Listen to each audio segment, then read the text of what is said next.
Welcome back to Coast to Coast. I'm Lisa Spalla. An independent study shows U.S. poison centers save more than $3 billion annually by preventing unnecessary ER visits, reducing hospital stays, and helping families get immediate expert guidance. But funding for poison centers has declined in recent years. Joining us now to break it all down and to share what it means for communities is Richard Fogelson, CEO of America's Poison Centers and a volunteer firefighter. Welcome, Richard. Thank you for having us, Lisa. Thank you for being here. Can you first share what this new RAND study reveals about how U.S. poison centers save lives and healthcare costs? Well, the study has a lot of great information. I think there's two noteworthy takeaways from the study.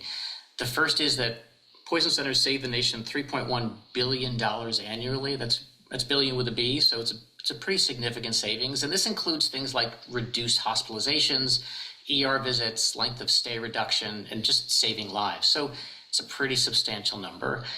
The second piece is that this network of poison centers provides the nation with a state-of-the-art surveillance system. It's in real time, and it monitors poisonings across the country, outbreaks, emerging threats, opioids, natural disasters.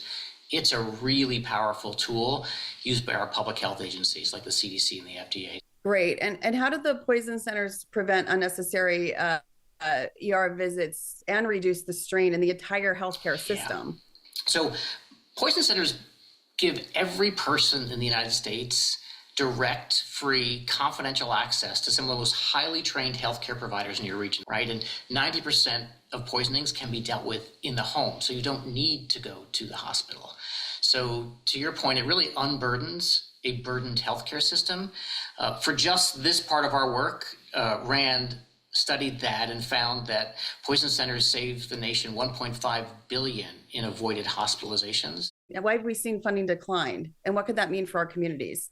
First, there's no dispute that poison centers are a wise investment for the nation's infrastructure, right? RAND found that actually for every dollar invested in a poison center, you get returned $16. So that's a pretty amazing return from a healthcare value. Second is, even with this immense value, poison centers have experienced an 8% cut in funding, according to RAND, going all the way back to 2011, and that's just not sustainable.